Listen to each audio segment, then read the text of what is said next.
there, and welcome back to some more Gran Turismo 5. Today we're continuing on with our Let's Play. This is episode 70. In today's episode, well, do you remember when I said we were done with special events? Well, we were for the time, but unfortunately there is one more we have to go through, and that is the Sebastian Vettel X Challenge, and this is the worst of them all, including Seb's model.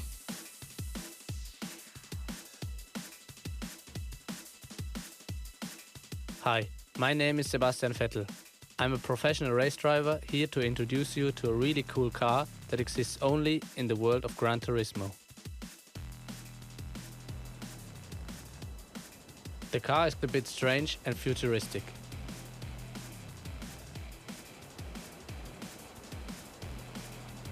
Sort of like a cross between a Formula racer and a prototype. What's unique about the car is that it's a single-seat racer like a Formula car but with covered wheels. This gives better aerodynamics than today's open-wheel Formula cars.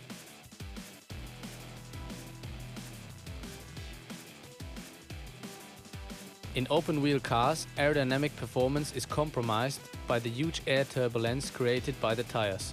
For example, if the car is going at 300 km per hour, the tops of the rotating tires are exposed to air that's moving at around 600 km per hour. And you can imagine the crazy amount of air resistance this creates.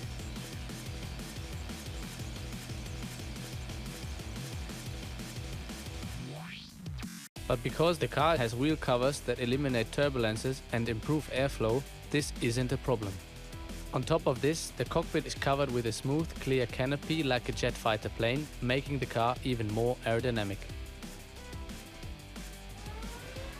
The car is powered by a turbocharged V6 engine. This power plant was chosen for its compact size because of the priority placed on improving aerodynamics. And depending on the size of the turbo, this engine's output can easily reach around 1500 horsepower. The design of the machine's underbody follows Bernoulli's principle, which means very high ground effect, creating a large amount of downforce. This makes the car take corners at extremely high speeds.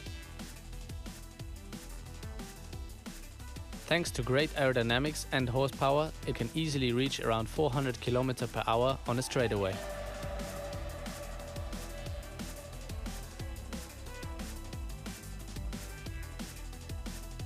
Quite simply, this is a crazy racing car that's literally out of this world.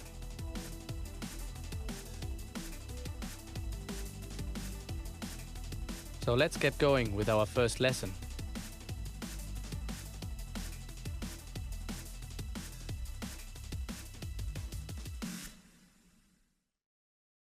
That cutscene gains top marks for awfulness in the case of Sebastian Vettel's model, which is far worse than Jeff Gordon's in my opinion, and also awkwardness because there is a lot of pauses in that. Anyways, the Sebastian Vettel X Challenge, once you boil it down, is essentially a 2-lap time attack against Sebastian Vettel's ghost, in commas, because Sebastian Vettel has never been this quick in his life, and the whole point is you're supposed to go ahead and beat the ghost. Now, there's a couple many issues with this, and I will say straight off the back, I didn't beat this gold level, or silver actually. I got 2 bronzes and a silver, and then I gave up because I do think I could eventually gold this if I was willing to invest days and days into this, but I'm simply not at this point in the game cycle. So you have to drive this, the Red Bull X2010, which I'm sure you're all familiar with now. In case you aren't, it's essentially a 1500 horsepower, part Formula car, part prototype, part mental machine that exists. It's got all the downforce in the world. It obviously could not exist in real life. It's just sort of one of Adrian Newey's wet dreams, which in that case means it's a boost in ethanol wet dream. But yeah, that's essentially what this car is, and you've got to run this around a 2-lap time trial. If this was a 1-lap time trial, I probably could eventually beat this, but it's the fact it's 2 laps just makes this 10 times worse, because you've got to drive this car, which is very hard to control because it is going so fast, your brain.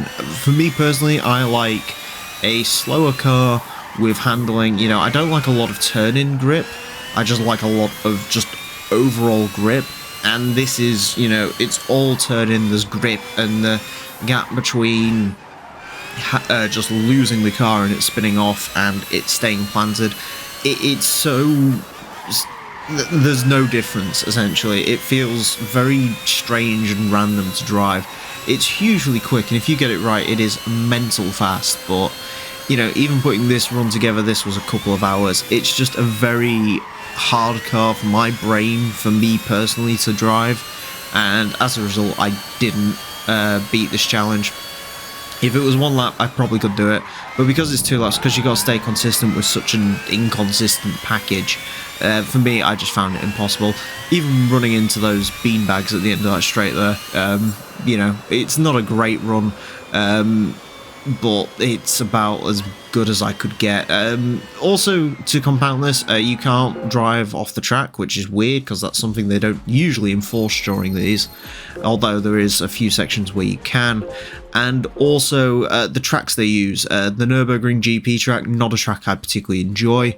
This track, however, Monza, I do enjoy, and this one really bugs me, and to be honest with you, it haunts me, because I really do believe I could have got a gold on this pretty easily, I'd say, to be honest with you.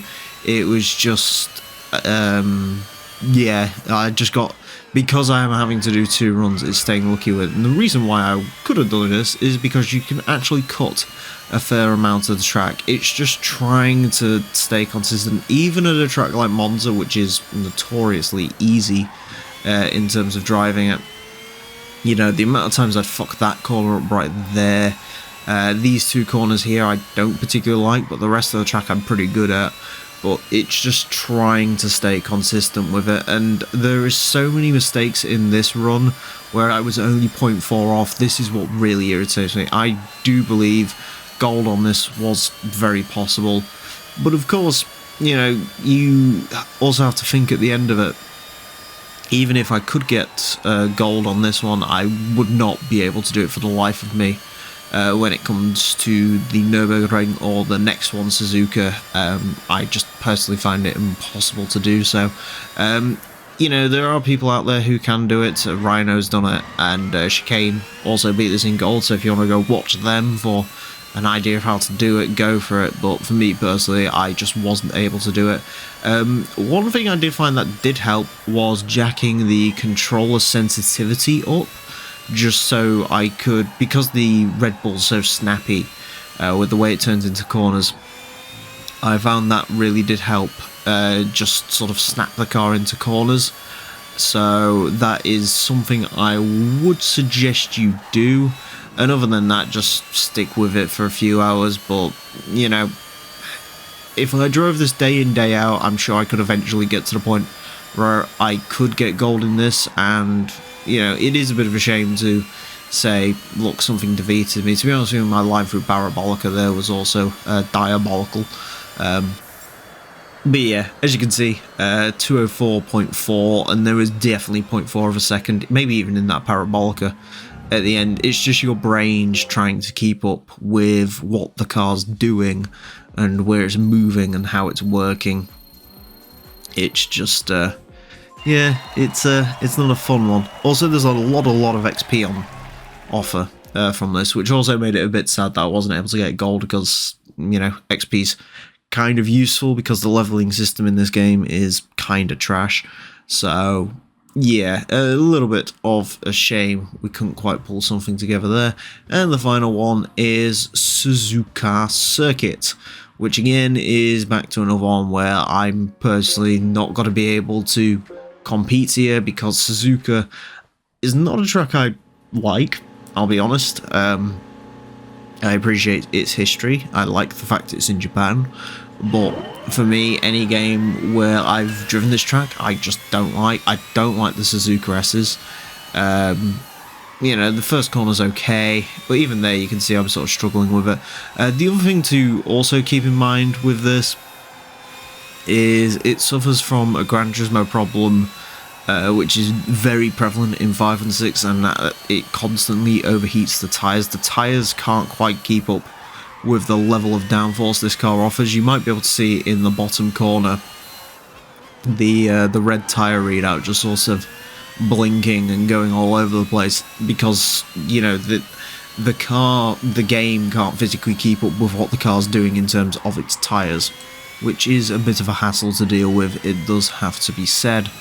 But yeah, I mean, overall, there's no way I could gold this. I don't even remember what my bronze time is. I didn't.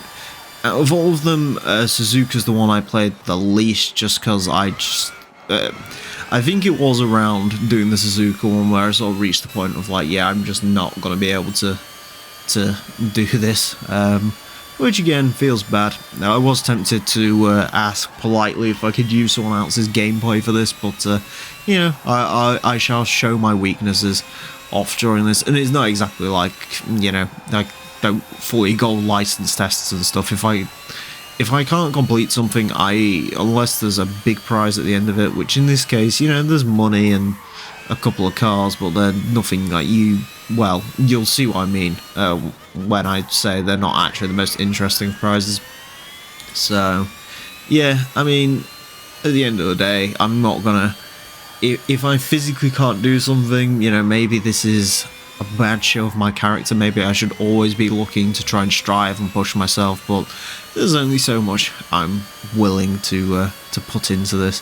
Apparently this was recorded on Boxing Day 2021, so I'm hoping I had something better to do at the time. I don't think I did, but, you know. Anyways, enough about that. As you can see, my Suzuka time 2:15. I think if you go back and look, because they actually ended up bringing the bronze times down because even Gran Turismo realised it was too much to ask people to even get the bronze times. They used to be ridiculous. I believe each of my runs actually does beat what the bronze time would have been pre-patch, so I'm happy with that. I don't think I could really be asked much more than that to do. Anyways, there is a short outro video to this, which is unusual. Let's see it now.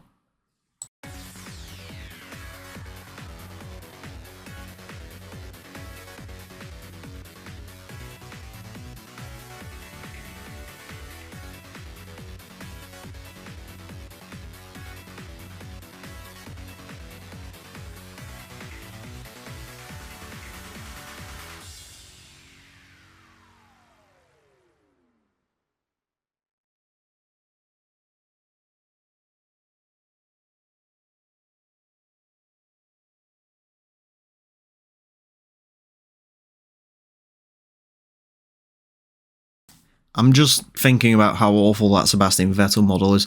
I know we meme Jeff Gordon in this game all the time, but I genuinely think if this Sebastian Vettel challenge was earlier in the game, that would be picked apart far worse than Jeff Gordon is. Honestly, it's gonna haunt my nightmares. But, I mean, we couldn't finish this game without looking at a horrible character model of a racing celebrity now, could we? Anyways, for getting all bronze trophies, you get a Red Bull X2010 Sebastian Vettel. For getting all silvers, you get a Red Bull X2010, just a normal version in a random colour, and for getting all golds, you get a Red Bull X2010 prototype, and I will show you a picture of what all those vehicles are in a second. For some reason I'm showing the full driving animation here. Woo. It's kind of surprising that Sebastian Vettel car is the bronze reward for this, considering you'd think they'd try and keep like the special Sebastian Vettel livery onto the end of this, but there you go. Fun fact for you, by the way, allegedly, I don't remember, I heard this through word of mouth, so this could be untrue. However, allegedly, this was actually called the Mark Webber's Red Bull X Challenge until Sebastian Vettel won the 2010 title through favoritism. So yeah, there's a little interesting thing for you there. Anyways, 1,437 brake horsepower, it weighs 545 kilos, it couldn't exist in real life, but there you go, that's what the Red Bull X2010 looks like. We've already used the 2011 in this game, which is a better version of the car, but that was DLC later. In case you're wondering what the X2010 normal looks like, here's a picture of it. In case you're wondering what the prototype looks like, it's that, but black. Wow. Anyways, yeah, that is it, and that's it for the special events and all the pre-recorded stuff for this game, thank God. Thank you all very much for watching. Next time I'm going to be taking our start of the Endurance series, looking at the Grand Valley 300 kilometers. Join us for that. Until then, farewell.